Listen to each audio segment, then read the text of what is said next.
मागील अध्यायाचे सूत्र धरून अर्थात मागील अध्यायात स्पर्श तुवा आणि जितेंद्रिय मनोबुद्धी या 27 आणि 28व्या श्लोकात मोक्षाकरता जे योग साधन ध्वनित केले, ज्याचा दंश दाखवला, त्या योगाचा विस्तार या अध्यायात भगवंताने केला आहे. प्रथम श्री ज्ञानेश्वर महाराजांनी 38व्या ववीपर्यंत या 6व्या अध्यायाची प्रशंसा आणि अधिकारी व अध्याय संगती सांगितली आहे. ती अशी. आता आपण डायरेक्ट तिकडे बघू, जास्त काय दिले.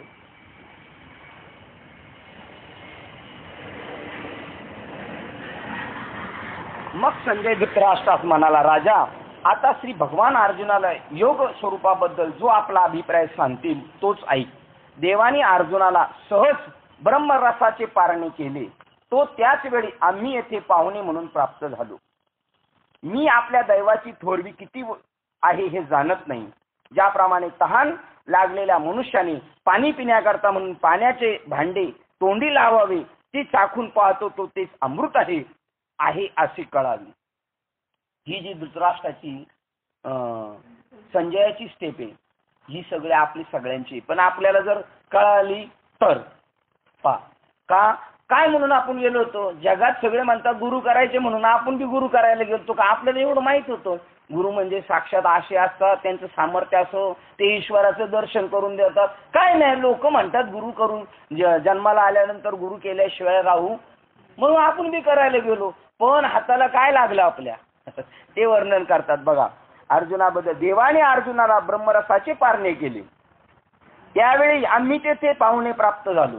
कशाचं पारणे आहे? ज्ञानेश्वरी म्हणजे, गीता म्हणजे ब्रह्मरसाचं पारणे. आणि ते म्हणतात ब्रह्मरस वगैरे काय नाही, पारणं जास्त मांडलं ते म्हणतात ब्रह्मरस बिरमरस काय भेटणार नाही. पोळ्याचा दिवस जेवायला बोलवलं आणि पात्र टाकली, जेवायला बसले. लोक म्हणले पोळ्या कुठे? पोळ्या बेळ्या काय नाही, पोळ्या बेळ्या काय नाही. त्यांना जोडली पाहिजे का नाही? जेवायला बोलवता खुशाला आम्हाला आणि पोळ्याचं जेवण आहे म्हणता पोळ्या बेळ्या नाही. हा संप्रदाय काय सांगतो की हे जे माळ घातली आणि आपण या संप्रदायात पदार्पण केले, म्हणजे जेवण काय या संप्रदायामध्ये? ब्रह्मरसाचं पारणं. आणि रामकृष्ण हरी सोडून दुसरं काय नाही, दुसरं काय नाही. सांगा, ब्रह्मरसाचे पारणे. त्यावेळी आम्ही येथे पाहुणे प्राप्त झालो. काय आपल्या दैवाची थोरवी किती आहे जाणत नाही. ज्याप्रमाणे तहान लागलेल्या मनुष्याने पाणी पिण्याकरता म्हणून पाण्याचे भांडे तोंडी लावावे, ते चाखून पाहतो तर ते अमृतच आहे असे कळावे. असं कळावे बरं का. पण की आपल्याला काय मिळाले? अमृत आहे.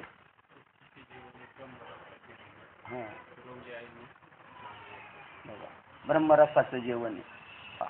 त्याप्रमाणे राजा, एखादी आडगिराईक मौल्यवान वस्तू थोडक्यात प्राप्त होते, तसेच आम्हाला व तुम्हाला झाले आहे.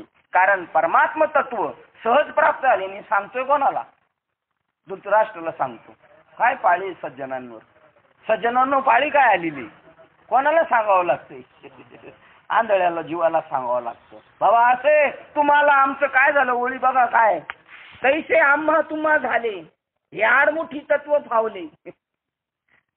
तव धृतराष्ट्र म्हणते हे ना तू ते पुसो. काय रोज रोज तेच लावले. आज जवळजवळ 15 दिवस झाले तेच चाललंय. आत्मा आत्मा आत्मा.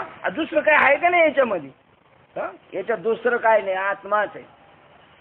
पण त्याप्रमाणे राजा एकाएकी एखादी आडगिराईक मौल्यवान वस्तू थोडक्यात प्राप्त होते, तसेच आम्हाला व तुम्हाला झाले. कारण परमात्म तत्व सहज प्राप्त झाले, एक तरी ओवी अनुभवावे. मोठमोठ्या दिग्गज बाबांना जाऊन विचारलं पाहिजे आपण. हे सहज प्राप्त झालं संजयाला म्हणतो. घोडे धुणारा तो काय जाणायला गेला नव्हता, अनुग्रह घ्यायला मुळीच गेला नव्हता. तो आम्ही तर जेवढी पराकाष्ठा करतो तेवढंच तो करतच नव्हता. आणि हे त्याचं उत्तर आहे. स्वकाष्ठाशी आपल्या धर्माशी इमाने इतबारे सेवा करत होता, हे त्याचं उत्तर आहे. म्हणून त्याच्या पदरात ब्रह्मरसाचं पारणं सहज पडलेलं आहे. धर्म आपला जो आहे तो न टाकता तिथंच मोक्ष त्याला बघा शोधित आला. ऐशी कर्म साम्य दशा जर जेव्हा घडी, तेव्हा सहज गुरु भेटतात त्याला येऊन पहा. सहजच प्राप्त झाले. परंतु हे भाग्य दुर्दैवी धृतराष्ट्राचे नव्हते. म्हणून तो धृतराष्ट्र संजयाला म्हणाला की तुला ब्रह्मरसाविषयी मी काही विचारित नाही, मग तू का ते सांगतो मला? उगीच काय बोलतोस? या बोलण्यावरून धृतराष्ट्र राजाचे मन पुत्राची हकीकत ऐकण्याविषयीच उत्कंठित झाले आहे असे संजयास कळून आले. हे जाणून संजय मनात विस्मय पाहून हसला आणि आपल्याशीच म्हणाला, अरे रे, हा म्हातारा पुत्र मोहाने अगदी वेडावला व वाया गेला आहे. एरवी येतपर्यंतचा कृष्ण अर्जुनाचा संवाद अति उत्तम झाला आहे. 6व्या अध्यायापर्यंत अक्कल यावी ना, 5व्या अध्यायापर्यंत अक्कल यावी ना माणसाला. आयुष्यभर ऐकत राहायचं मग अक्कल येणार आहे. पण नाही.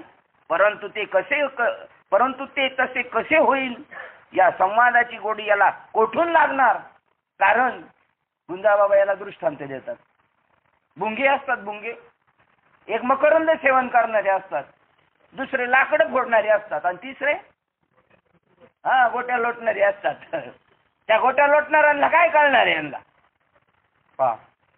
परंतु ते कसे होईल, या संवादाची गोडी यांना कुठून लागणार. कारण जो जन्मांध आहे त्याला कसे दिसेल. पण याला असे स्पष्ट जन्मांध आहे त्याला, पण याला स्पष्ट असे बोलण्याची सोय नाही. आज बी तशी सोय नाही. डायरेक्ट बोलण्याची सोय नाही. नाही तर पेटले काय करायचंय आम्हाला.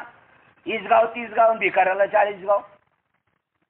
हे नाही तर तो दरवाजा वाजवाय मोकळेच आम्ही.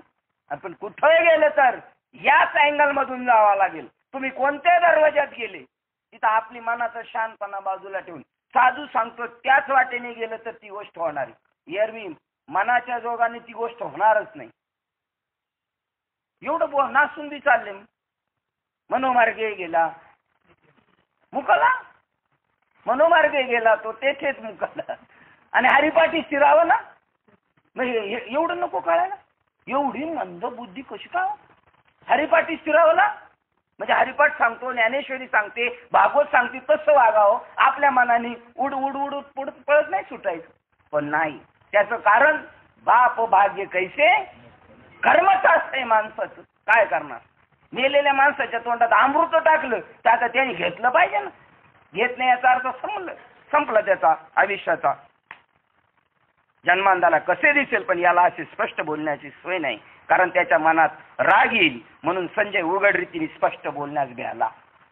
पण तसं मात्र आमच्या संतांचं म्हणणे उघडच बोलायचं. काय चोरी चुपीन काय, कोणाला काय कायच्याकडून भेटणार आहे, काय प्राप्त करायचं आपल्याला. जे खरं आहे ते खरं सांगावं. खोटं आणि भीतीनी काय ते बिलाड्याप्पा काय म्हणतात हे वाक्य. भिडे भिडे भिडे भिडे पोटवाडी. कशाला भीड धरायची. नाही भीड भाड तुका म्हणे सांगतो. काय घेणं आम्हाला. तरी पण श्रीकृष्ण व अर्जुनाचा परस्परात झालेला संवाद आपल्याला प्राप्त झाला. म्हणून तो आपल्या मनात उत्तम प्रकारे संतोषित झाला. जाऊ दे याचं काय असेल, पण याच्यामुळेच नोकरीला राहिलो आपण आणि त्याच्यामुळे तर आपल्याला ही गोष्ट कळाली. द्या सोडून म्हटला. त्या आनंदाच्या तृप्तीने व बोलण्याचा अभिप्राय जाणून प्रफुल्लित अंतकरणाने तो संजय आता मोठ्या आदबीने आदराने धृतराष्ट्राला सांगता होईल. क्षीरसागराचे मंथन करताना जशी अमृताची निवड व प्राप्ती झाली, त्याचप्रमाणे गीतेमध्ये 6व्या अध्यायाचा प्रसंग उत्तम असून तो बुद्धिचातुर्याने जाणवायचा आहे. काय डोक्याचं काम आहे परमार्थ म्हणजे बाबा म्हणतात. 6वा अध्याय कळायला डोक्याचं काम पाहिजे. फक्त डोकं पाहिजे, बाकी काय नसलं तर चालेल. पण ज्याच्याकडं डोकं असतं त्याच्याकडं बाकीचं काही नसतं. आणि बाकीचं सगळं असलं तर डोक्याला काय होतं, बुद्धीला काय चढतो, गंज चढतो, गंज. आणि त्यामुळे निवाड्याचं ज्ञान त्याच्याकडे राहत नाही. क्षीरसागराचे मंथन करताना जशी अमृताची निवड व प्राप्ती झाली, त्याचप्रमाणे गीतेमध्ये 6व्या अध्यायाचा प्रसंग उत्तम असून तो बुद्धिचातुर्याने जाणारायचा आहे. तो अध्याय गीतार्थाचे सार आहे. आता कोणताच कमी नाही तसं तर माऊलीच्या दृष्टीने. हा 6वा अध्याय सार आहे. सार पाहिजे. व आत्मा अनात्म विचारूपी समुद्राचे पैलती होय.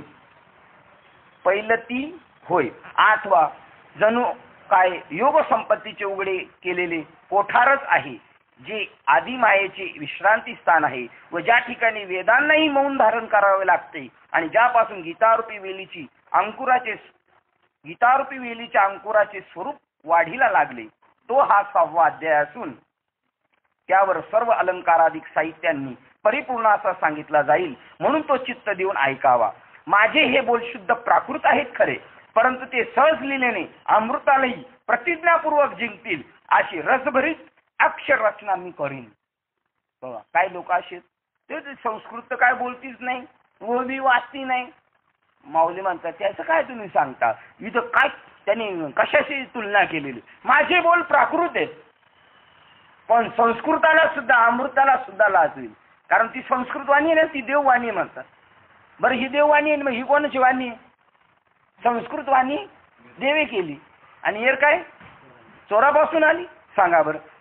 माझे बोल शुद्ध प्राकृत खरे, परंतु ते सहज लिलेने अमृतालाही प्रतिज्ञापूर्वक जिंकतील अशी रसभरीत अक्षररचना मी करीन.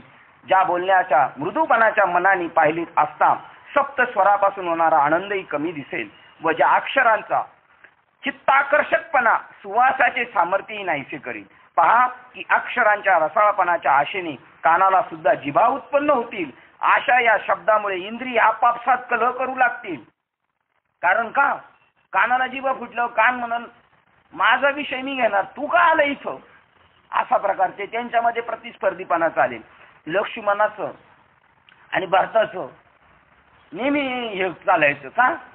थोडस लक्ष्मणाला वाटायचं भरत काहीतरी कूटनीती करतो का काय, आणि त्या दोघांची नेहमी हे चालायची हरिपाई. कशासाठी? रामासाठी.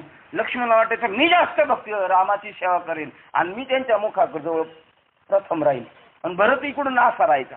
काय एक एक पात्र आहे रामायणामधले. ह त्याप्रमाणे इथं त्या दोघांमध्ये नेहमी चालायचा संघर्ष. तसं इथं आता या 10 इंद्रियांमध्ये संघर्ष चालत. कान म्हणाल माझाच विषय, जिल्ह्यांनो तुम्ही इथे यायचं नाही. कानाला जिभा उत्पन्न होतील अशा शब्दामुळे इंद्रिय आपापसात कलह करू लागतील. कारण सहज विचार करून पाहिले तर शब्द हा कानाचा विषय आहे, परंतु जीभ म्हणेल की हा आमचाच रस विषय आहे, व नाकालाही असे वाटेल की हा तर आमचा गंध विषय आहे. असा भास होण्याला कारण हा शब्द विशेष होईल.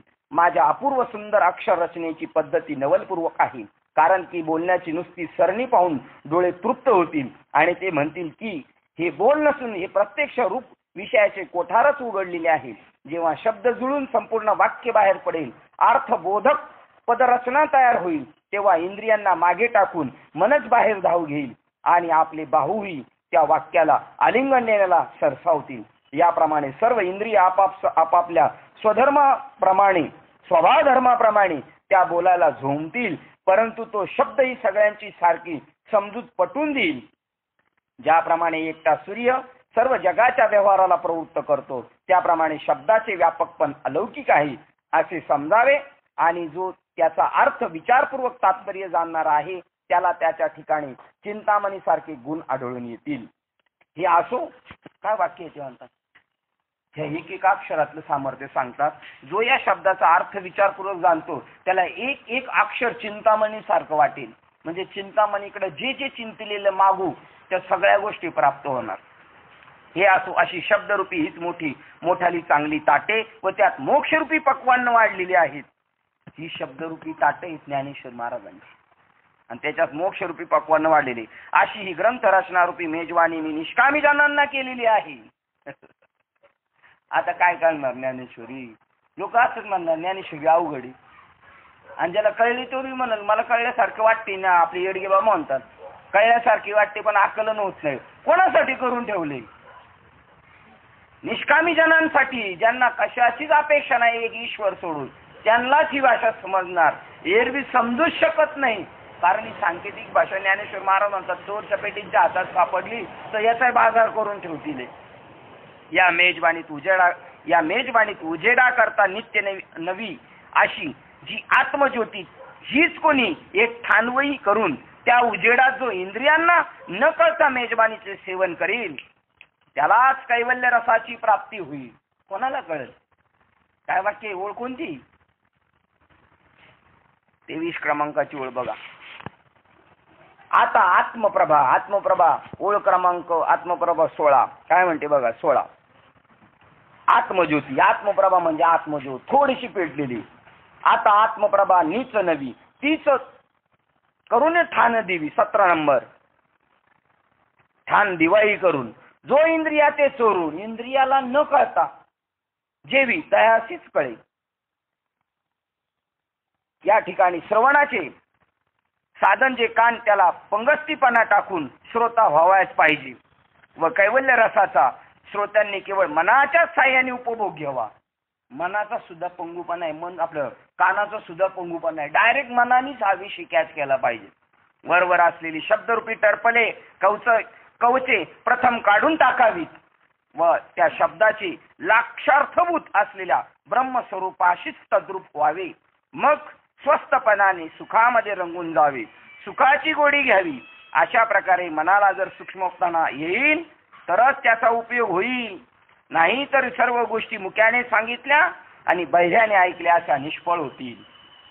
मग 7 वर्ष चालली काय आणि अशी 50 वर्ष चालली तरी काय, हे तुम्हाला कळायचं नाही. पण मदने बाबांचा दृष्टांत माझ्या ध्यानात आला तो सांगतो. दुस्ती करावं ना, पण कोणाशी करावं मदने बाबा म्हणतात.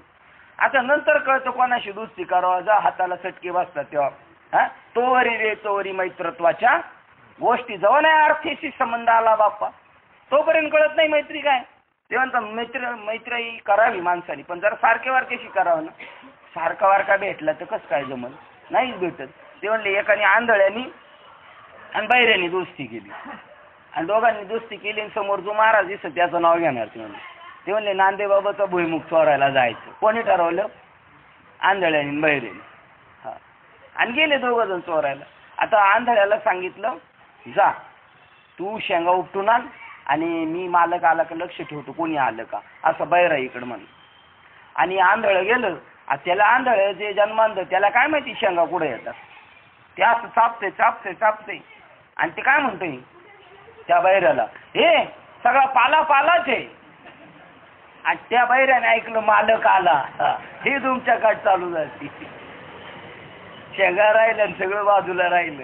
आता दृष्टांतातला सिद्धांत आत्मस्वरूप हा सिद्धांत राहिला बाजूला. दोस्ती झाली पण कुछ काम की नाहीये. पहा माऊली काय म्हणतात, ओळ बघा कशी आहे 26 क्रमांकाची.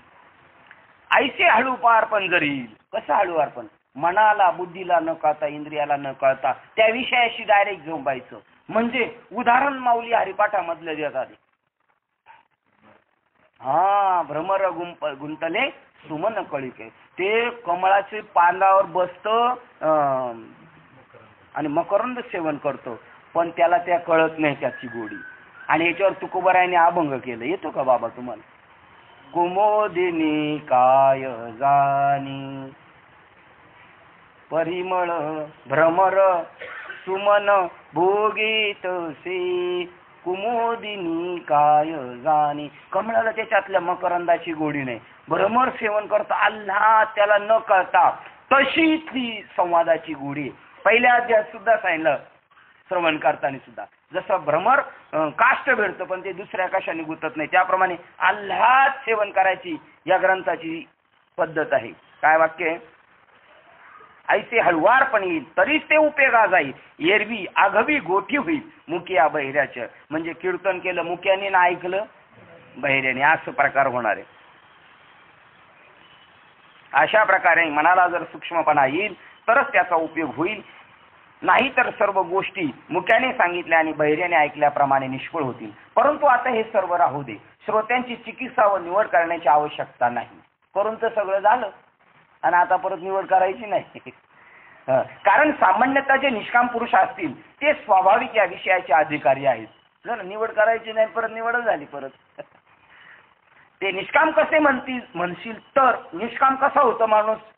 निष्काम मी झालो देवा काय होते कपाळी थोडी लागली. काय कसा निष्काम होतो? तर निष्काम तेव्हाच होईल माणूस ज्याने ब्रह्म ऐक्य ज्ञानाच्या आवडीने स्वर्ग आणि संसार उतारा ब्रह्म ऐक्य ज्ञानावर वळून टाकला आहे. त्याच्याशिवाय इतरांना या बोलण्यातील विषयाची गोडी कळणारच नाही. त्या ब्रह्मस्वरूपावर दृष्टी ठेवून मला परमात्म्याचं ज्ञान झालं पाहिजे अशी दृष्टी ठेवून संसार आणि स्वर्ग उतारून टाकलेल्या ओवाळून टाकलेल्या तुकड्याप्रमाणे त्याच्याकडे तो पाहत नाही. त्यांना जी गोडी कळल, इतरांना नाही. इतरांना कोणाला कळणार नाही. उदाहरण देऊन टाकतात परत. कावळ्याला जशी चंद्राची ओळख नसते तशी या गीता ग्रंथाची सामान्य विषयासक्त जनांना ओळख होणार नाही. परंतु तो चंद्र हा जसा चकोर पक्षाचे खाद्य आहे हे स्पष्ट आहे, तसे जे ज्ञानी आहेत त्यांनाच हा ग्रंथ विश्रांतीचे स्थान आहे आणि जे अज्ञानी आहेत त्यांना तर परक्या गावाप्रमाणे अनोळखीचे ठिकाण आहे. म्हणून पहा, ज्याला याच्यातल्या आत्मज्ञानाची गोडी नाही, विषयाधीन विषयासक्त नाही, म्हणजे काय म्हणतात तिला अनासक्त झालेलं नाही, तोच हे जाणू शकतो, अनासक्त आहे तो. आणि जो अनासक्त नाही, विषयाबद्दल आसक्ती धरणार आहे, त्याला असं वाटतं कुठून आलो आज ज्ञानेश्वरीला, राम जाणे. इथे तर काय हसणं नाही, खिदळणं नाही, काहीच नाही, कोणती पुराणातली गोष्ट नाही. त्याला असं वाटणार परक्या गावात जाऊन बसलेलो आहे. परंतु प्रसंगानुसार मी जे अनुवादात्मक बोललो त्याची सज्जनाने मला क्षमा करावी. बघा, निवड बी केली, टाकून बी बोलली सगळं, पण तरी पण म्हणतात मला माफ करा. बरं, यापुढे श्रीरंगाने जे काही सांगितले आहे ते मी सांगेन. ते बोलणे बुद्धीला आकलन करण्यास कठीण आहे, म्हणून शब्दामध्ये ते कदाचित व्यक्त होईल. परंतु श्री गुरु निवृत्ती महाराजांच्या कृपारूप दिव्याच्या उजेडाने मी ते पाहिन व तुम्हाला सांगेन. श्री गुरु कृपेचे कार्य ऐश्वर्य, श्री गुरु कृपेचे काय ऐश्वर्य सांगावे. इंद्रियातीत असे जे ब्रह्मज्ञान, ते ज्ञानबल जर प्राप्त झाले तर मी जेथे दृष्टीही पोचू शकत नाही ते दृष्टीशिवाय पाहता येते.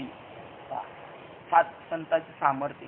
म्हणून काय व्हायला, ते लोकांना पटतच नाही. याला ही दिव्य तुकाराम महाराजांना ते ज्ञान प्राप्त झाले असं त्या काळातल्या लोकांना वाटलंच नसेल. आजागळ माणूस, सामान्य माणूस, आम्ही विद्वान, आम्ही किती कर्मठ आणि आम्ही सगळ्या गोष्टी पाळतो आणि याला हे प्राप्त झालं. आता बाबाजी सद्गुरूंचं सामर्थ्य येते, त्यांच्या सामर्थ्याने जे दिसू शकत नाही, काय प्रमाणे हिरा दीप रवी दीप हिरा दाविती देखणे, अदृश्य दर्शने संतांच्या, जे काहीच दिसत नाही, कशाच साधनाने दिसू शकत नाही, असं परमात्मक परम तत्व जे दाखवतात ते संतांचं सामर्थ्य.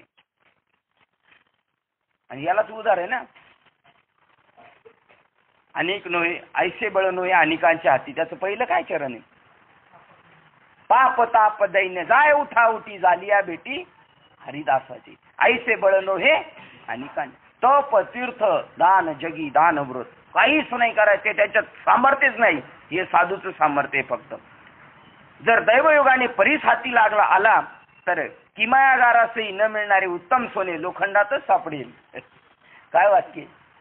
चांगलं सोनं शोधणाराला परीक्षकाला भेटणार नाही, पण तुमच्या हातात जर परीस आला तर तुम्हाला सोनं कशात सापडेल, लोखंडात सापडेल. तसे जर सद्गुरूची कृपा होईल तर प्रयत्न केला असता कोणती गोष्ट प्राप्त होणार नाही. म्हणूनच ज्ञानदेव म्हणतात, अशी जी सद्गुरु कृपा ती मजवर पूर्ण आहे. त्या श्री गुरुच्या योगाने, श्री गुरु कृपेच्या योगाने मी बोलेन व म्हणूनच माझ्या व्याख्यानात अरूप निराकार परब्रह्म वस्तूचे स्वस्वरूप सर्वांस दाखवीन. हा प्रतिज्ञेचं गॅरंटीचं तुम्हाला दाखवीन.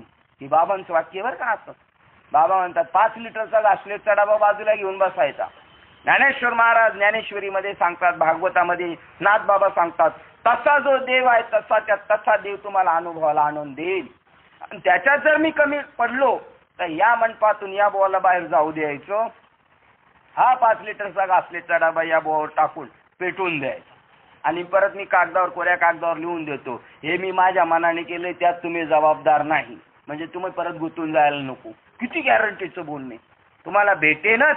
श्री गुरुच्या कृपेच्या योगाने मी बोलेन व म्हणूनच माझ्या व्याख्यानात अरूप निराकार परब्रह्म वस्तूचे स्वरूप सर्वांस दाखवीन. आणि जी परब्रह्म वस्तू इंद्रियाधिकांश अविषय आहे तरी पण ती त्याचाही इंद्रियाकडून अनुभव घेता येईल असे मी करीन. इंद्रियांना अनुभव येईल, आत्म्याचा भोग घेता येईल, ब्रह्मस्वरूपाचा भोग. हा वाक्य आहे तुकाराम महाराजांचं. भक्ती ते नमन, वैराग्य तो त्याग, ज्ञान ब्रह्मी भोग ब्रह्मतनु. ज्ञानाने ब्रह्माचा इंद्रियाच्या मार्फत उपभोग घेऊ. कशाचा? ब्रह्माचा. हे विषयाचा उपभोग घेतात, आम्ही ब्रह्माचा उपभोग घेऊ. आणि उपभोग घेता घेता घेता जी इंद्रिय त्या ब्रह्मसुखाचा उपभोग घेत होती ती इंद्रियच ब्रह्मरूप तनु होऊन जाते, ईश्वर स्वरूप होऊन जाईल. शरीर आपलं एवढा लाभ करून घ्यायचा आहे का? पैसा लाभ बांधा गाठी नाही, पण गाठीला दुसरी सर्टिफिकेट मग कुठे ठेवायची? गाठीला सर्टिफिकेट आहे, ती सर्टिफिकेट नका डावू. ऐसा लाभ बांधा गाठी जेणे विठ्ठल पायी पडेल मिठी. ऐका पहा, यश लक्ष्मी औदार्य ज्ञान वैराग्य आणि ऐश्वर्य हे 6 श्रेष्ठ गुण ज्याचे श्रीकृष्णाच्या ठिकाणी वास करतात म्हणून त्याला भगवंत असे म्हणतात. व ज्यांनी सर्व संग परित्याग केला आहे त्यांचा जो मित्र आहे. कोण त्यांचा मित्र आहे? श्रीकृष्ण. काय एक एक पदवी आहे बघा. जे सर्व संघ परित्याग केला आहे असा अर्जुन होता. असे 5 पांडव होते, सगळ्याचा त्याग केला होता, पण देवाचा नाही त्याग केला. आणि दुर्योधन म्हणतो देव नाही भेटला आणि बाकीचं सगळं भेटलं, मग अजून काय पाहिजे म्हणतो. पहा, जो सर्व संघ त्याग केला आहे त्यांचा जो मित्र आहे तो श्रीकृष्ण पार्थास म्हणाला. कृष्ण कोणाचा मित्र आहे? सर्व संगत परित्याग ज्यांनी केलेले त्यांचा देव मित्र होतो. तुम्ही फक्त करून पहा. काय? सर्व संघ परित्याग करून पहा. शरीराचा त्याग करा. शरीराच्या संबंधाने असलेल्या नातेवाईक, घरदार याचा त्याग करून एकदा 5 जास्त दिवस नाही 1 महिनाच भर पावा. देव तुमच्या मागे पुढे तुम्हाला असं तळहाताच्या फोडाप्रमाणे सांभाळील. हे वास्तव आहे बरं का, ही अतिशोक्ती बिलकुल नाहीये. त्यांचा जो मित्र आहे तो श्रीकृष्ण पार्थास म्हणाला की आता लक्ष देऊन सावधान हो. आता इथे पहिल्या श्लोकाला सुरुवात झाली. श्रीकृष्ण म्हणतात पार्था हे पहा, योगी आणि संन्यासी हे दोन्ही जगात एकच आहेत.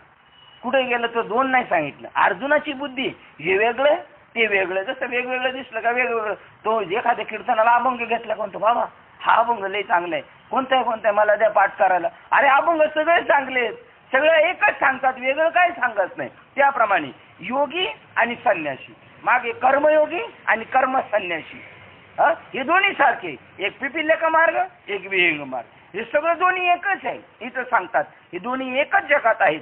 ते नामभेदामुळे वेगळे आहेत असे तू कदाचित मानशील, पण तसे मानू नकोस हो. कारण या दोन्हीविषयी जर सर विचार करून पाहिले तर ते एकच आहे. त्यांच्यावर नावाच्या भेदामुळे आरोप मात्र आहे, तो सोड. कारण ब्रह्मदृष्टीने पाहू गेले असता या दोहीमध्ये भेद नाही, म्हणून तोच योग तोच संन्यास होय. योग तरी काय? योग म्हणजे देवाला जोडणे आणि संन्यास म्हणजे देहाचा त्याग करणे. देहाचा त्याग केला तरच देहाच्या निराशे पाविजे ठाया. माझी आई जो माझी आईशी काया नव्हे, देहाच्या निराशे पाविजे ठाया. जेव्हा देहाचा विसर तेव्हा वास्तव स्वरूप प्रगट आहे.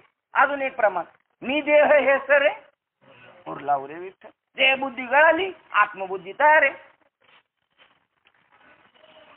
जसे नावाच्या वेगळेपणाने एकाच पुरुषाला हाका मारणे किंवा एकाच ठिकाणाला 2 मार्गाने जाणे किंवा स्वभावता पाणी तितके एकच पण ते वेगवेगळ्या घागरीमध्ये भरावे म्हणजे तसे वेगवेगळे दिसते, एवढेच. तसाच योग आणि संन्यास यात केवळ प्रतिती मात्र भेद आहे असे जाण. अर्जुना ऐक, जो कर्मे करून त्याच्या फलाविषयी आसक्ती धरीत नाही तोच योगी होय असे जगतात सर्वांना मान्य आहे. झालं, आता ते कॉलच परत चालू झालं. कालचीच ही परत फाईल ओपन झाली. फाईल दुसरी आहेच नाही. जशी पृथ्वी ही सहजच वृक्षाधिकांना उत्पन्न करते व त्याच्या उत्पत्तीबद्दल काही अहंकार बुद्धी दाखवित नाही व त्याच्यापासून उत्पन्न होणाऱ्या फलाची इच्छा करीत नाही. हे आपल्याला कळण्यापेक्षा आपल्या गुरुजनांना पहिलं कळालं, मग कमवलं आणि आपला बेडा पार झाला. कारण त्यांच्यामुळं आपला उद्धार होणार आहे. काय वाक्य सांगितलं? जशी पृथ्वी ही सहजच वृक्षाधिकांना उत्पन्न करते तसे सहज कोण निमित्त होऊन तयार होतो, एखादा माळ घालतो, तयार होतो, कीर्तनकार होईल, काय करेल सांगता नाही. आणि उत्पत्तीबद्दल काही अहंकार दाखवित नाही. मी झाड लावले असे पृथ्वी म्हणत नाही, मी फळं दिले असे म्हणत नाही, त्या फळाची अपेक्षा करत नाही, त्यांच्यापासून उत्पन्न होणाऱ्या फलाची इच्छा करीत नाही. त्याप्रमाणे कुलक्रमातील आचारात्मक वहिवाटीच्या आधाराने आणि वर्णाश्रम धर्माला अनुरूप असे जे कर्म ज्यावेळी करणे प्राप्त आहे ते सर्व तसेच्या तसे यथाविधी करतो, पण तो आपल्या शरीरात कर्तृत्व अहंकार उत्पन्न होऊ देत नाही आणि बुद्धी ही फलापर्यंत जात नाही. फलासक्ती ही नसतेच. बुद्धी ही फलापर्यंत जात नाही, फलासक्ती ही नसते. पार्था ऐक, असा जो पुरुष असेल तोच संन्यासी आणि तोच निसंशय योगीश्वर आहे असं समज. याशिवाय हतवटी वाचून जो कोणी नित्य नैमित्तिक कर्मे करणे प्राप्त झाली तर ती बद्धक आहेत म्हणून टाकावीत म्हणतो, पण त्याचा त्याग करतो की लगलीच दुसरे कर्म करण्यास प्रवृत्त होतोच. जसा कोणी एक लेप चुकून टाकून लगलीच दुसरा लेप लावावा, त्याप्रमाणे उचित कर्म त्याग करून दुसरे कर्म करण्याचा आग्रहास दास होऊन कष्टात पडून श्रम पावतो. उदाहरण दिलं त्यांनी. ग्रस्ती जो काय सांगितलं, वर्णाश्रम ज्या कुळात जन्माला आलेला आहे, कुलक्रमातीत आचारात्मक, जसं आपल्या कुळात मागच्यापासून जसं चालत आलंय तसं वैवाट आधाराने वर्णाश्रम धर्माना अनुकूल सगळी कर्म करतो, पण फलासक्ती धरत नाही, तो संन्यासी. पण त्याच्या विरुद्ध सांगितला, वाट्याला आलेलं कर्म टाकून देतो, ते नाही करायचं, भलतंच दुसरं काहीतरी करायला जातो, ते अर्धवट सोडतो, लगेच दुसरी कर्मास प्रवृत्त होतो. जसा कोणी एक लेख चुकून दुसरा त्याला दुसरे कर्म करण्याच्या आग्रहाचा दास होऊन कष्टात पडून श्रम पावतो. ग्रहस्थाश्रमाचे ओझे हे सर्वांच्या कपाळे अगोदरच सहजच लागले आहे, परंतु ते ग्रहस्थाश्रमाचे पहिले ओझे टाकण्याकरता संन्यास घेतला, तर पुन्हा संन्यासाश्रमातील कर्माचे पहिले ओझे टाकून लगेच दुसरे ओझे डोक्यावर घेतो. म्हणून श्रोत स्मार्त होमाधिक अग्नी डोक्यात अग्नी सेवा अर्थात कर्माचे यथाविधी आचरण न टाकता व कर्माची मर्यादा उल्लंघन न करता ज्ञानयोगाचे सुख आपल्याजवळ सहज उपलब्ध होणारे असे आहे. काही टाकायची गरज नाही, सगळ्या गोष्टी ऑटोमॅटिक. आणि जर टाकत राहिले तर एक टाकलं तर दुसरं लगेच आपल्या कपाळावर येऊन आदळणार. ऐक, जो संन्यासी तोच योगी आहे, अशी एक वाक्यतेची ध्वजा अनेक शास्त्रांनी या जगात उभारलेली आहे. ज्या पुरुषाच्या ठिकाणी त्याग केलेला संकल्प पार नाहीसा होतो, त्याच्या ठिकाणी योगाचे सार सर्वस्व जे ब्रह्म त्याची आत्मतत्वाने भेट होते, असे प्रत्यक्ष स्वानुभव प्रमाणाने निश्चयाने ज्याचे खरे ठरले आहे. काय वाक्य बघा, पुन्हा एक पाऊल मागे जाऊ. ज्या पुरुषाच्या ठिकाणी त्याग केलेला संकल्प पार नाहीसा होतो, मी त्यागी आहे, मी अमुक करतो, मी तमुक करतो, हे सुद्धा आठवलं नाही पाहिजे आपल्याला. आपण केलेला धर्म, आपण जे वागतोय चांगलंच वागायचं, पण चांगलं वागलेल्याचा सुद्धा आपल्याकडं फोंज घ्यायचा नाही, आपल्याकडं कर्तृत्व घ्यायचं नाही.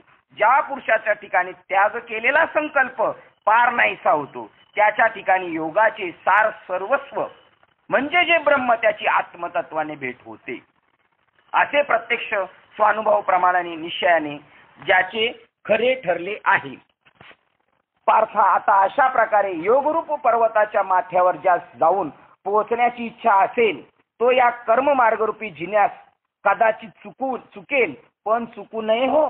ज्याला खरोखर वाटतं का आपल्याला त्या संतांच्या मागे जाऊन त्यांनी जे अनुभवलेले ते जसंच्या तसं आपल्याला भेटावं, अशी जर अपेक्षा असेल तर पार्थ, आता अशा प्रकारे योगरूप पर्वताच्या माथ्यावर ज्यास जाऊन पोहोचण्याची इच्छा असेल, तो या कर्म मार्गरूपी जिन्यास कदाचित चुकेल, पण चुकू नये हो. या कर्म मार्गाने जावयास लागले म्हणजे पहिल्यांदा या पर्वताचा यमनियम रूपी तळ लागतो, नंतर आसनाच्या पाऊल वाटेवर येतो व मग प्राणायाम रूपी कड्याने योग रूपी डोंगरावर येऊ लागतो. आता आपल्याला योगाचं महात्म्य कर्माच्या माध्यमातून सोप्या सोप्या रीतीने सांगायला सुरुवात करतात. नंतर प्रत्याहार हाच कोणी एक अर्धा तुटलेला कडा लागतो, त्याच्यावरून बुद्धीचेही पाय निसटतात आणि जेथे तो तुटलेला कड्याचा मार्ग ओलांडताना कडेलोट होईल म्हणून हाट योग्यांना सुद्धा आपल्या प्रतिज्ञा शेवटी सोडून द्याव्या लागतात. तरी पण अभ्यासाच्या बळाने प्रत्याहारूपी चढण्यास कठीण आधार न देणाऱ्या मार्गास फक्त वैराग्यच हळूहळू पाय रोवू चढू शकते. अशा रीतीने प्राण अपान वायुरूप घोड्यांच्या पाठीवर बसून मार्ग क्रमित असता धारणेच्या प्रशिस्त रस्त्याने ध्यानरूपी शिखर स्वाधीन होईपर्यंत मार्गक्रमण करतो. मग या ठिकाणी धारणा मार्गाची धाव व प्रवृत्तीची हाव संपते. योग मार्ग सांगताना ते सुरुवात करतात. यम नियम म्हणजे आपल्या इंद्रियांना सगळ्यांना हे नाही करायचं, ते नाही करायचं, असं सगळं दृढ करायचं. तिथं प्रत्याहारूपी वॉचमॅन ठेवायचा, पण तो सुद्धा कधी कधी ड्युटीवर झोपतो. तिथे सुद्धा कडेलोट होण्याची स्थिती असते. बुद्धीचा पाय घसरतो, त्यांनी सांगितले कडेलोट होण्याची शक्यता आहे. हाट योग्यांना सुद्धा अशा प्रतिज्ञा त्यांनी केलं, आपण तिथपर्यंत पोहोचू, पण तिथपर्यंत ते पोहोचत नाही, मध्येच कुठेतरी अडकून राहतात. पण अभ्यास जर असेल आणि वैराग्य असेल तर माणूस तिथपर्यंत जातो. तरी पण अभ्यासाच्या बळाने प्रत्याहारूपी चढण्यास कठीण आधार न देणाऱ्या मार्गात फक्त वैराग्यच हळूहळू पाय रोवून चढू शकते. अशा रीतीने प्राण व अपान वायुरूप घोड्यावर पाठीवर बसून मार्ग क्रमित असताना धारणेच्या प्रशस्त रस्त्याने ध्यानरूपी शिखरावर स्वाधीन होईपर्यंत मार्गक्रमण करतो. ज्या वेळेला आपण चिंतनाला बसतो त्यावेळेला ऑटोमॅटिक आपल्या श्वासाला गती वाढलेली असते, त्याला स्पीड मिळाली, या कोंडोनं धरले त्याला गती मिळालेली असते. आणि ते कुठपर्यंत जायचंय त्याला इथपर्यंतच भेटायचं. त्या मिळालेल्या गतीने तिथपर्यंत तो अशा रीतीने प्राण अपानरूपी घोड्याच्या पाठीवर बसून मार्ग आक्रमित असता धारणेच्या प्रशस्त रस्त्याने ध्यानरूपी शिखर स्वाधीन होईपर्यंत मार्गक्रमण करतो. मग या ठिकाणी धारणा मार्गाची धाव व प्रवृत्तीची हाव संपते.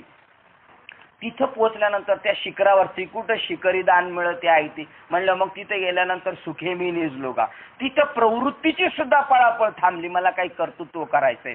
आणि जी साधना करत होता त्या शिखरावर पोहोचल्यानंतर जसं शिवनेरी किल्ल्यावर चढायला माणूस सुरुवात केलं का चढत चढत जातो. वरती गेल्यानंतर चढणंच संपलं. इच्छित स्थळ भेटल्यानंतर स्थिर होतो. म्हणजे इकडचा मार्ग थांबला त्याचा. तृप्तीचा ढेकर जिथं पोहोचायचं पोहोचला आणि जो प्रवृत्तीचा मार्ग आहे ती पण हाव संपली जाते. आणि ज्या अवस्थेत ब्रह्मैक्य झाल्यामुळे साध्य साधन ही एकरूप होऊन जातात. एक झालं तो काही प्राप्त करायचं जे साधन होतं ते साध्य झालेले आणि जे प्राप्त करायचं होतं तो मीच आहे. म्हणजे त्रिपुटी संपली. त्याचा सर्व कार्य भागतीतला उरकला. त्याला न परमार्थातल्या कोणत्या गोष्टी करायच्या शिल्लक राहिलेल्या आहेत न व्यवहारातल्या. आणि ज्या ठिकाणी पुढील पाऊल टाकणे बंद होईल बघा यालाच म्हणतात जे जे दृष्टी दिसे. तो या भक्ती मार्गात जे जे दृष्टी त्याला पुढे जाण्याचा प्रवास संपला. आता काय प्राप्त करायचं शिल्लक राहिले.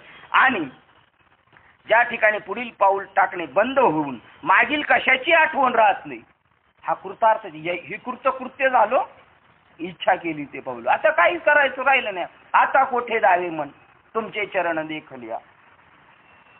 अशा समान ऐक्यरूप भूमिकेवर असलेल्या समाधीत तो पुरुष राहतो. या उपायांनी जो योगारूढ होतो तो निसंशय अखंड परिपूर्ण झाला. आता त्याच्या चिन्हाचा निर्णय तुला स्पष्ट सांगतो ते ऐक. कशी साधना केली ते सांगितलं. नामचिंतनाचा प्रॅक्टिकल सांगितलं. आपण जी ध्यानधारणा करतो त्यातलाच प्रकार, वेगळा काय नाही. नावं जरा योगातली आपल्याला वाटली त्याच्यामधली पण त्याला तृप्ती झाली. तो पूर्ण झाला. आता पूर्ण झाल्याची काय चिन्ह आहेत ते सांगतात. हे पहा, ज्याच्या इंद्रियांच्या घरी विषयाचे येणे जाणे होत नाही त्यांनी प्रवास थांबवला तरी चालेल. ध्यानधारणा चिंतन आता घरी झोपून राहिला तरी चालेल. हे पहा, ज्याच्या इंद्रियाच्या घरी विषयाचे येणे जाणे होत नाही, जो आत्मबोधरूपी विश्रांतीच्या खोलीत स्वस्त निजलेला असतो, ज्या सुखदुःखाचे स्वतः धक्के देऊन झगडले तरी त्याचे मन जागे होत नाही. कोणी येऊन ढकललं त्याला सुखदुःखाने आम्ही आलो बघ तरी जागा होत नाही. तसेच मूर्तिमंत विषय हे त्याच्या अगदी जवळ येऊन उभे राहिले तरी हे काय आहे म्हणून त्याला स्मरणच होत नसते. कदाचित इंद्रिय कर्म करण्याला प्रवृत्त झाली तरी पण ज्याच्या अंतःकरणात फलविषयक संकल्पाची चाड आवड केव्हाच नसते. कृतार्थ झालेल्याची लक्षणं, जो देहधारी असून असे हे एवढे देहाचे व्यवहार चालले असताना जो जणू झोपलेल्या स्थितीप्रमाणे उदास दिसतो तोच खरा योग निष्णात योग साध्य झालेला आहे असे तू समज. अशी योग स्थिती ऐकून अर्जुन देवास म्हणतो, हे अनंता तुम्ही जे सांगता ते ऐकून मला फार नवल वाटते. तर त्या योगाला अशी योग्यता कोण बरे देतो हे मला सांगा. पुन्हा आता इथं आलेले आज जड नाही ना वाटत काय? जड नाही ना काय वाटत? तुम्ही असे मला जरा थोडेसे टेन्शन मध्ये दिसताय. जरा थोडे टेन्शन मध्ये वाटतंय ना? हा, वेगळा विषय नाही घेतला. हा, वेगळं नाही सांगणार.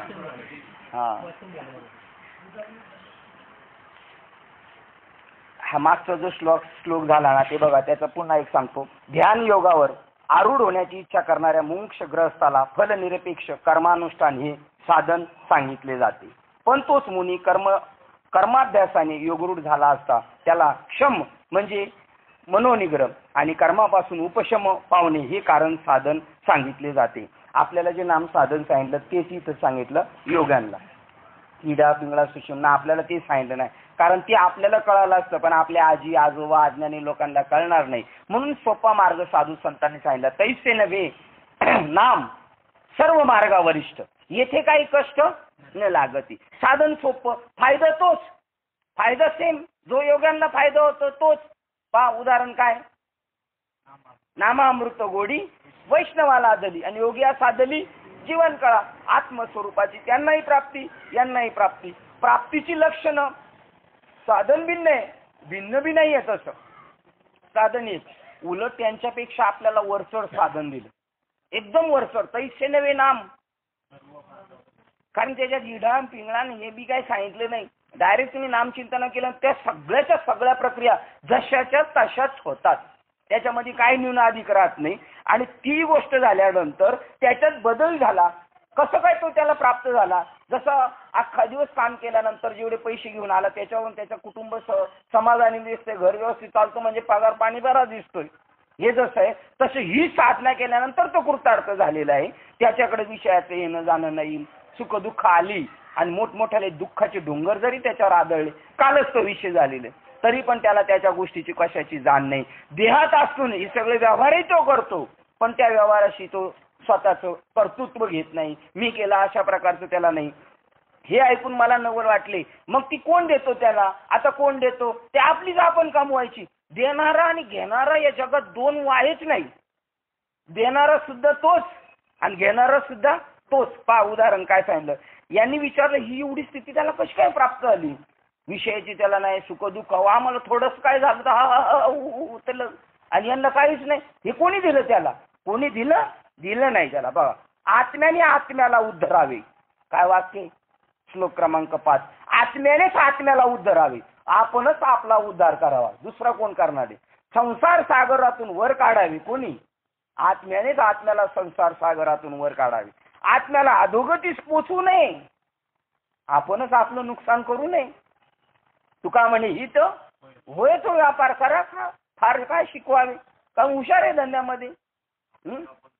हा, कारण स्वतः आत्माच आपला आत्म्याचा बंधू आहे. आपलाच आत्मा आपल्या आत्म्याचा बंधू आहे व आत्माच आपणच आपला शत्रू आहे. आपलाच आत्मा आपला शत्रू आहे. बा काय वाक्य. वास्तविक आत्मा काही करीत नाही, काय नाही, पण तरी कशी जखम? म्हणजे करणार कर्तृत्वच तुमच्या हातात आहे. तुम्ही ठरवलं तरच ती गोष्ट होऊ शकते. एरवी ब्रह्मदेव जरी आला आणि तुम्हाला म्हणला वर काढायचं तरी नाही. आमच्या गावामध्ये लाव आपले बाबा आहेत, आमचे असे लय पाठ होईल, आपण आपल्या बाबांना घेऊन आमच्या सगळं बदललं इथलं वातावरण, सगळे भक्त कृतार्थ होतील, देव भेटेल सगळ्यांना. तर आमच्या गावच्या कार्यकर्त्यांनी सांगितलं संपत इथं ब्रह्मदेव जरी आणला ना तरी काय होणार नाही. ब्रह्मदेव जरी आणला तरी काय होणार नाही. म्हणजे आपणच आपला उद्धार करू शकतो, दुसरा कोण नाही करू शकत नाही. तेव्हा देव हसून म्हणले कोण देणार? तुका म्हणे कृपा करील नारायण. नारायण कुठचा? हृदयातला नारायण. पहा, तेव्हा श्रीकृष्ण हसून म्हणाले तुझे हे बोलणे आश्चर्यकारक नव्हे काय? कारण अशा ह्या अद्वैत आत्मस्थितीत कोणाला कोणी काय द्यावायचे आहे हे कळालं पाहिजे. ज्ञानी माणसाला तर पहिलं कळालं पाहिजे. आणि ज्ञानी माणसाला कळलं तर तोच हा रुजवात करू शकतो. बरं, ही रुजवात एका दिवसात होण्याजोगी नाही. हळूहळू रोज त्याचे हॅमरिंग. साधा एक अतिरेकी तयार करायचा असता तर तो तयार नाही होत. आता हे जे आले होते मध्ये, किती जुलैला आले होते? 26 जुलैला पाऊस पडला होता ना. 11 जुलै 26-11 आले होते का नाही? 26 सारखी तारीख येते ना दोन्ही. त्यांना काय एका दिवसात तयार केलेत का ते? त्यांना सांगितलं पैसे देतो तरी नाही. पण त्यांना सांगितलं हे इस्लाम के खिलाफ आहे, हे हिंदुस्तान ऐसा आहे वैसा आहे, एवढं सारखं त्याच्यावरती गेलं. यांनी लय त्रास दिला, हे असे ते तसे, आपल्याला अल्लाहसाठी करायचं आहे आणि हे जिहाद आहे, हे धर्मयुद्ध आहे, असं करून अर्जुनाला जसं तयार केला तसाच तो काही एका दिवसात. बरं, एवढं करून अर्जुन तरी कुठं तयार झालाय तर आम्ही होणार आहे. अर्जुन म्हणला शेवटच्या वेळेला तू सांगशील त्याला मारील देवा, काय काळजी करू नको, आता बस झाली, गीता आटपून घे, जाऊ दे युद्धभूमीवर. आणि द्रोणाचार्य आल्यावर परत पुस्तकात बार सोडायला नाही माझे आजोबा आहेत. मग तू एवढे गदर आहे, तुला एवढे दिवस काय सांगितलं? तू म्हणला हा तू कर शिवचनम. तर आता काय झालं? हो बाजूला म्हणलं चल मीच लढाई करतो. झालं तेवढं झालं. अभिमन्यूच्या वेळेला तसंच. आता माझ्या पोराला मारले. अरे ममता गेली पाहिजे तुझी बाबा गीता ऐकल्यानंतर. नाही आता एक तर सूर्यास्त व्हायच्या अगोदर मी ज्या जयद्रथला मारेल, नाही तर अग्निकाष्ट बघू. देवाने म्हणलं तुला एवढा गाढवपणा कोणी करायला सांगितलं होतं? तुला 11 अध्याय सगळं दर्शन दाखवलं ना मी. सगळे गेलेले तुम्ही वाचलेले, हे सगळं सांगून दे तू देख हो ना ऐकून अंधबैर झाले. कशाला नाटक करतो? एवढं सहज असतं जी नाही. कारण तुकाराम महाराजांचा अभंग आहे आणि त्याच्यावर मामासाहेबांनी कीर्तन केलेले, साहेबांकडे कॅसेट आहे. ब्रह्मज्ञान जरी कळे उठाउठी तरी काही पुटी वेदशास्त्रे. वेदांना कळलं नाही ना आम्हाला कसं कळलं? वेदांना कळलं नाही.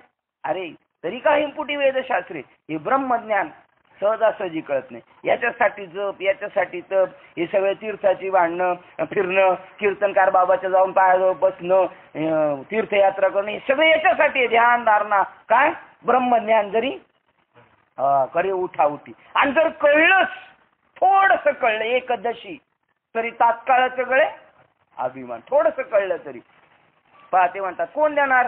इथं आश्चर्य असतं. मनुष्य भ्रांतिरूप शय्येवर प्रबळ अज्ञानाने जेव्हा गाढ निजलेला असतो त्यावेळेस जन्म मृत्यूचे दुष्ट स्वप्ने तो भोगीत असतो. हे जन्म मृत्यू खरे आहेत का? जन्मच खोटा आहे, जन्म हायच नाही. तरी सुद्धा कधी आपल्याला भोगावा लागतोय तो, ज्याला प्रबळ अज्ञानामध्ये झोपलेले. कुठे अज्ञानाने, प्रबळ अज्ञानाने भ्रांतिरूपी शय्येवर जेव्हा गाढ निजलेला असतो त्यावेळेला जन्म मृत्यूचे दृष्ट स्वप्न तो भोगीत असतो. नंतर जेव्हा अकस्मात जागा झाल्यावर ती जन्म मरण रूपी स्वप्नच, सर्व स्वप्न व्यर्थ होतात. ज्ञानदेव म्हणे पाहता स्वप्नीचे चेईल जाईल रे. मग आपल्या नित्य सद्भावाचा, आपला नित्य सद्भाव काय, मी अमर आहे. आणि म्हणून ज्ञानेश्वर महाराज 9व्या अध्यायात सांगतात, अगा मर हा बोलू न साहती. एखाद्या माणसाला म्हणलं जा तू मर, त्याला लगेच राग येतो. कारण तो म्हणतो मी का मरणार आहे का? कारण मी कसा आहे, अमर आहे. हा नित्य सद्भाव आहे आपला, म्हणून राग येतो. जर मरणारेचा असतो तो कशाला कोण राग आला असता. अमर हा, अमर हा. म्हणून धनंजया जेव्हा अकस्मात जाग झाल्यावर जन्म मरण रूपी सर्व स्वप्ने व्यर्थ होतात. मग तो आपल्या नित्य सद्भावाचा, आपण अमर आहो असा त्याचा सहज प्रत्यय येतो. तोही आपल्याच ठिकाणी आपल्याच येतो. दुसऱ्याला तर नाही. ते आतमध्ये काय झालंय ते बाहेर त्याला कळणारच नाही. आपलाच आपल्याला कळतो. आणि ती जी वाक्य आहे ती गर्जना वेदातली 4 महावाक्य, अहम ब्रह्मास्मी, तो नित्य सद्भाव जागृत झाल्याची. सद्गुरूंनी त्याला फक्त उपदेश दिला, तत्वमसी, तेच तू आहेस. तो म्हणला ते कसं काय, मी माझ्या जन्म काय होत नाही शक्य, देवाने असं केलं तसं केलं. अरे बाबा तसं नाही. तुला ज्या सगळ्या गोष्टी ज्या ज्ञाना माध्यमातून कळतात, ज्या प्रज्ञेच्या माध्यमातून कळतात, ते प्रज्ञानम ब्रह्म तू आहेस.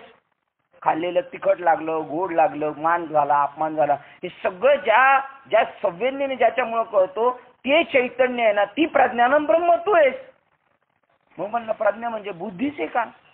तोच आत्मा आहे. अयम आत्मा ब्रह्म, आत्माच ब्रह्म आहे. आणि हे सगळं ध्यानाला बसल्यानंतर, त्याचं दृढ शंका निरसन झाल्यानंतर, चिंतनाला बसला, मोठ्याने आरोळी मारली, ज्या दिवशी त्याला अनुभूती आली तेव्हा अहम ब्रह्मास्मी, मी ब्रह्म आहे, मी ब्रह्म आहे. त्यावेळेला तो अकस्मात जेव्हा जागा होईल तेव्हा नित्य सद्भावाचा त्याला सहज प्रत्यय येतो. तोही आपल्याच ठिकाणी, हो मीच ब्रह्म आहे. म्हणून हे धनंजया मिथ्या देहाभिमान धारण करून देहच मी आहे असे चित्ताने मानून आपणच आपला घात करतो. काय सुटल्याचं उदाहरण सांगितलं आणि गुतल्याचं सांगितलं. आता रोजच्या सारखी एक गोष्ट सांगू का? मग एक गोष्ट सांगतो. 70 क्रमांकाला थांबतो आपण. स्वतःच गुतू शकतो, स्वतःच सुटू शकतो. आणि इथं सांगितले मिथ्या देह अभिमानाचा म्हणजे देह मी आहे असं चित्ताने मानून आपलाच आपला घात करतो.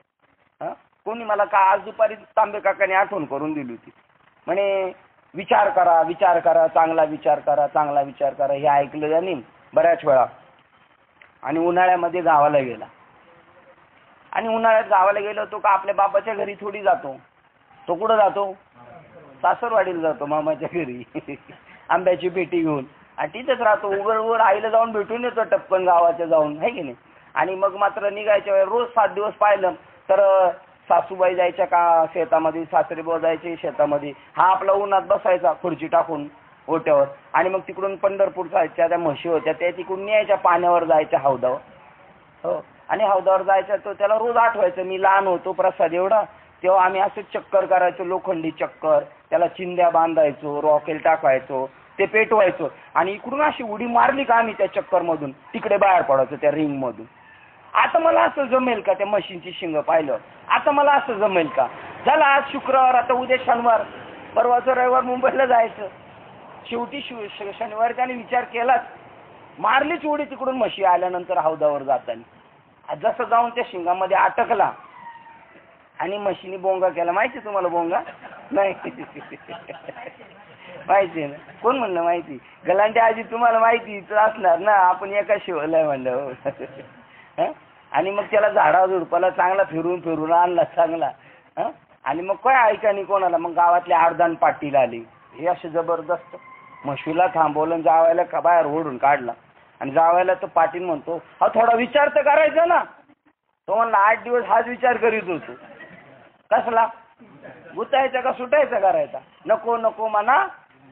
ही कोणच्या मनाला सांगतात? राम जाणे भाऊ.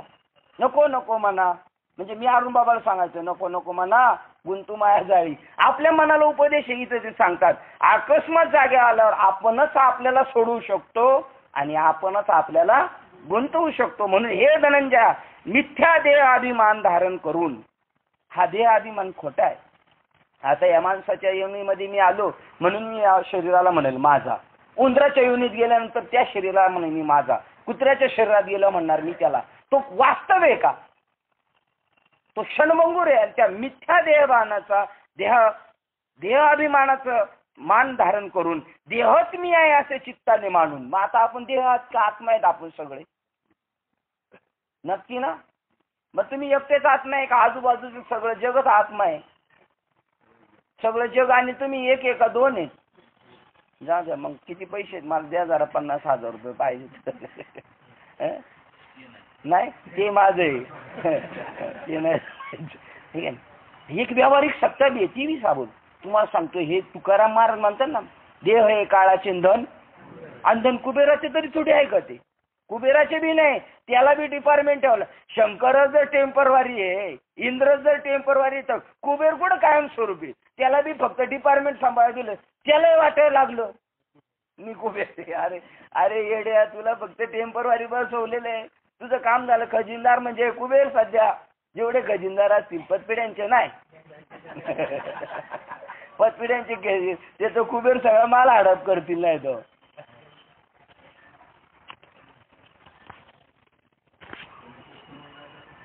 गणेश उत्सव मंडळाचे कुबेर असतात काय? विचार करून हा अहंकार सोडावा. काय वाक्य सांगितलं बघा. जो अहंकार तुम्हाला गुंतवायला कारण आहे, 2 वाक्यातच त्यांनी एका श्लोकाचं निरूपण केलेलं आहे. काय? 2च ओवी घेतल्या. 69, 68, 67, 68, 69. 3 आत्माच आत्म्याला सोडू शकतो. 2च उदाहरणं दिली त्यांनी. जर जागा झाला आणि मी जीव ब्रह्म आहे असं जर म्हटला, तर त्याने आत्म्यानेच आत्म्याचा सोडवणूक केली. आणि देह मी आहे असं म्हटला तर गुंतला. पहा आता उदाहरण ते देतात. म्हणून हा विचार करून अहंकार सोडावा. कोणता अहंकार? देह अहंकार सोडा. आणि मग नित्य सिद्ध असलेली ब्रह्मवस्तू, आपली जी स्वतःची वस्तू ती सिद्ध आहे, कोणाकडून सिद्ध करून नाही घ्यायची. ती सिद्धच आहे, नित्य आणि कंटिन्यू आहे. ती नित्य सिद्ध असलेली ब्रह्मवस्तूच आत्मतत्वाने जाणून वस्तूच व्हावी. ती वस्तूच आपण व्हावी. असे झाले म्हणजे मग आपणच आपले कल्याण केले असे सहजच होईल. नाही तर जो क्षणमात्र सुशोभित दिसणारे शरीर हेच उत्तम ठिकाण समजून मोहित होऊन तेथेच आत्मबुद्धी ठेवतो, तो कोश किड्या कोसल्याप्रमाणे आपणच आपला वैरी होतो. आता मदनी बाबा याचं सांगतात फार उदाहरण. कोसला इतका हुशार म्हणले, तो कुठं करतो हा भिंतीवर करतो आणि तो स्वतःचा दरवाजा बंद करून टाकतो. त्याप्रमाणे आपणच आपला मार्ग बंद केला. मनुष्य जन्माला आलेला माणूस तोच आत्म्याला जाणू शकतो आणि त्यानेच तो मार्ग मोकळा करायचा आणि तोच गुंतवीत. बरं एकदा गुंतणार नाही, एकदा गुंतला की किती वर्ष चालू राहील? 84 वर्ष. काय सांगावे, ऐन लाभाची वेळ आली. मनुष्य जन्म म्हणजे लाभाचा, एक अमृताचा कुंभ मिळालेला आहे मनुष्य जन्म. ऐन लाभाची वेळ आली असता करंट्या कपाळाच्या मनुष्याला आंधळेपणाचे डोळे कसे होतात पहा. तो जसे आपले धड असलेले डोळे आपणच झाकून घेतो. आणि म्हणून तुकोबारायांनी एक प्रमाण केलं. काय? डोळे झाकून रात्र करू नका. हे कोणाला सांगितलं?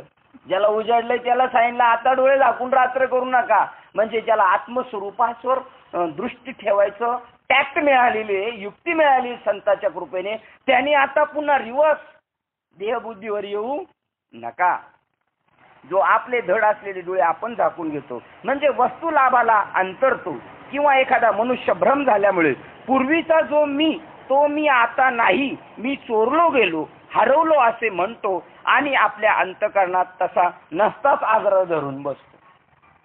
माणूस म्हणतो चोरलो, हरवलोय मी. पा वास्तविक विचार करून पाहिले तो जे होय तो पूर्वीचाच आहे. म्हणजे आता आपण जर म्हटलं बाबांना जाऊन, बाबा तुमच्या कृपेने मला आत्मस्वरूपाची प्राप्ती झाली, म्हणजे या वाक्याप्रमाणे एरवी होय तोच आहे. पण काय करावे तशी त्याची बुद्धी नाही. ते म्हणतात पहा कौनू एक त्या ओळीमध्ये अजून आपल्याला मार्मिकता त्याच्यातून जाणवते. 74 नंबर क्रमांकाची. कैसे प्राप्तीचे वेळी निर्दैव आंधळेपणाचे डोळे की आस्ते आपुले डोळे झाके आपणच कौनू एक भ्रमलेपणी मी तो गा चोरलो म्हणे ऐसा नाथला छंदू अंत करून घेऊन ठाके. याला बाबा दृष्टांत काय द्यायचे. एक माणूस आहे तो कधीच मार्केटमध्ये बाजारामध्ये जात नाही, पण त्याला घरातून पाळी आली जाण्याची म्हणजे जावा. तो म्हणला मी गेलो आणि बाजारात चुकलो, मग भटवाडीच्या मग बाजारात चुकलो. मग ते म्हणले मग एक काम करतो तुमच्या पायाला काळा धागा बांधतो जावा. गेला काळा धागा आणि झाले गाड्यांचे ऍक्सिडेंट दनादन सगळी पळापळी झाली. काय झालं कळा नाही आणि त्याच्यात धागा तुटल्याबरोबर तो तिथंच ओरडायला लागला आणि काय म्हणायला लागला मी हरवलो चुकलो चुकलो चुकलो. आता त्या माणसाबद्दल आपल्याला किंवच येणार ना काय बावळट एवढं कुठं एवढी कुठं बालिश बुद्धी असते का त्याची. आहे का असं एखादा असं हा आहेत म्हणतात एखादा आहे का म्हणतात अशी लई येत म्हणतात. हे सगळे जेवढे आहेत ते त्यातलेच आहेत पकडून आणलेले सगळे चुकलो चुकलो म्हणतात. बरं तो दाखवायला निघालं तो म्हणतो मग मी सापडून दिला का नाही तुला. पहिले त्याच्या कान थोडात मारली पाहिजे. काय सापडून दिलं तू सापडला का तुला. तू आपाप ना ते पाय एरवी होय तो तेचे आहे परी काय की जे बुद्धीत ऐशी नोही देखा स्वप्नीचे निघाय की मरे साचे. स्वप्नात वार केल्यानंतर खरोखर माणूस मरतो. रात्रीचं आपल्याला वाटतं कधी कधी वाघ आला नलावडे साहेब म्हणले मला काय असं स्वप्न पडत नाही वाघ आला काय आलं काय आलं काही यायचं राहिलं सगळं तेच झालेले. ते म्हणले होय तो तेच आहे. वास्तविक विचार करून पाहिले तो होय तो पूर्वीचाच आहे. आपण पूर्वीचेच म्हणून हे वाक्य कधी कधी येतं ना मोठ्या मोठ्या महात्म्यांच्या मुखात. प्राप्ताचीच प्राप्ती करून घ्यायची जे मिळालेलं आहे आणि प्राप्ताचीच प्राप्ती. याला मधने बाबांचं अजून एक सोपं वाक्य काय माहिती का. नामदेव महाराजांना देव मिळाला नव्हता का कळाला नव्हता. प्राप्ताचीच प्राप्ती. नामदेव महाराजांना देव मिळाला नव्हता का कळाला नव्हता. हा कळाला नव्हता. बरं मिळाला होता ना. बरं तुम्हाला देव मिळाला नाही का कळाला नाही. शबास विद्यार्थी उत्तर फटाफट द्यायचं बरोबर एकदम. मिळालंय पण कळालं नाही म्हणलं काय आता अजून काय कळून घ्यायचं शिल्लक. वास्तविक विचार करून पाहिले तर पूर्वीचाच आहे पण काय करावे तशी बुद्धी होत नाही ना. आपली बी तशी बुद्धी होत नाही आणि म्हणून मागच्या अध्यायात सांगितलं बुद्धीनिश्चय तरच आत्मज्ञान एरवी नाही. असे पहा की जे स्वप्नातील तरवारीच्या वाराने कोणी खरोखर मरतो काय. राघूला धरण्याकरता टांगलेल्या नळीवर पोपट बसल्यामुळे त्याच्या अंगभाराने ती नलिका उलट बाजूला फिरते तेव्हा वास्तविक पाहता त्याने उडून जावे ना. पण आपण ही नळी सोडली तर पडू व मरू अशी मनातील शंका निवृत्त होत नाही आणि उलट अजून धरून राहतो. आता तो रागूत मान आलो ते म्हणल्यावर काय करायचं. मग व्यर्थच मान आळे पिळे घेऊन हलवतो आणि संकोचलेल्या छातीने नळी आवळीत असतो व चोचीने ती नळी धरून राहतो आणि मग मनात म्हणतो की खरोखर बांधलो गेलो आहे. अशाच भ्रांत समजुतीच्या खोड्यात सापडतो आणि मग मोकळा असलेला आपला पायाचा चवडा तो अधिकच बळकट धरून गुंतवतो. असा जो निरर्थक निष्कारण सापडला. बळच पकडले याला कोणी पकडलं नाही. हा बळच सापडलेला. त्या पोपटाला कोणी दुसरे बांधायला आले होते का. अशा स्थितीत त्याला अर्धा तोडून जरी नेला तरी तो काही केल्या ती नळी सोडित नाही. सांग बरे काय करावं त्या पोपटाला. आता त्याने सोडून द्यावं ना आणि उडून जावं. काय प्रमाण आहे का तुमच्याकडं. घे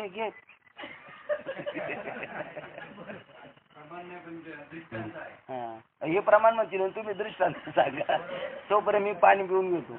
आकाशी झेप घेरे पाखरा आकाशी झेप घेरे पाखरा सोडी सोन्याचा सुंदरा सोडी सोन्याचा सुंदरा.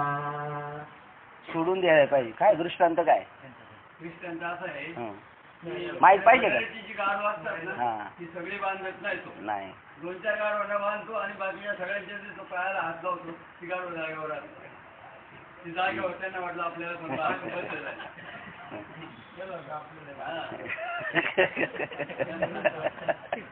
कीर्तनकर बाबांनी अशीच बरीच 2-3च गाडो बांधून बाकीच्यांनी सगळ्यांनी बांधून घेतले.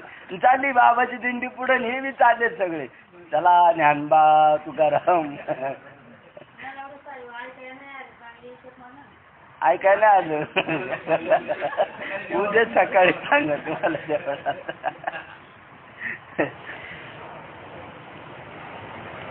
मग ते व्यर्थच मग त्या सोचीनं मग अशा मनात तो मी खरोखर बांधलो गेलो अशा भ्रांत समजुतीने खोड्यात सापडतो आणि मोकळा असलेला पायाचा चवडा अधिकच बळकट धरतो. आपल्याबद्दल सांगितलं बरं का, ह्या पोपटाबद्दल नाही सांगितलं. ते सगळे पोपटी चुंटीतून आपण जेवढे मानवी जन्माला आलेले आहेत, माळ घातलेले, त्यातले त्याचं हुशार म्हणजे अनुग्रह घेतलेले आणि स्वतःच बळच गुंतून घेतात. त्यांनी उडून जायचं स्वतः, हेच तुकाराम महाराज सांगतात. पण नाही कळून घेत लोक. मुक्त होता परी अजून बी मुक्तच आहे. आपण कोणी मानलंय आपल्याला मुक्त का तया म्हणावे, बंधनच नाही ठावे गुणी. आपणच आपल्याला बांधून घेतो, आपणच आपल्याला सोडू शकतो. त्याचं निरूपण चालले. असा जो निरर्थक निष्कारण सापडला त्या पोपटाला कोणी दुसरे बांधायला आले होते का? अशा स्थितीत त्याला अर्धा तोडून जरी नेला तर तो काही केल्या ती नळी सोडित नाही. सांग बरे. म्हणून ज्याने आपल्या मनातील मी आणि माझे हा संकल्प वाढवला आहे तो आपणच आपला शत्रू होतो. श्रीकृष्ण म्हणतात, पण दुसरा जो पुरुष मिथ्या देहाधिकाचा नसताच अभिमान धारण करीत नाही तो आत्मअनुभवी आहे असे समजावे. इथे आपण थांबूया. आपली वेळ झाली.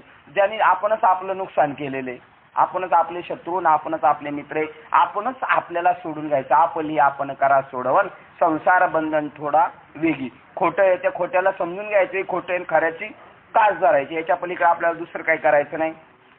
असो 7व्या अध्यायातल्या 80 क्रमांकाच्या वेळेला आपण थांबूया. झालेली सेवा हृदयस्थ सद्गुरू सच्चिदानंद श्रीपाद बाबा रामदास बाबा अधिष्ठान परमात्मा श्री गणरायाच्या चरणावर आणि तुम्हा सर्वज्ञांच्या चरणावर सेवा समर्पित करून सेवेला इथे पूर्ण विराम देऊया. पुंडलिक वरदे हर विठ्ठल श्री ज्ञान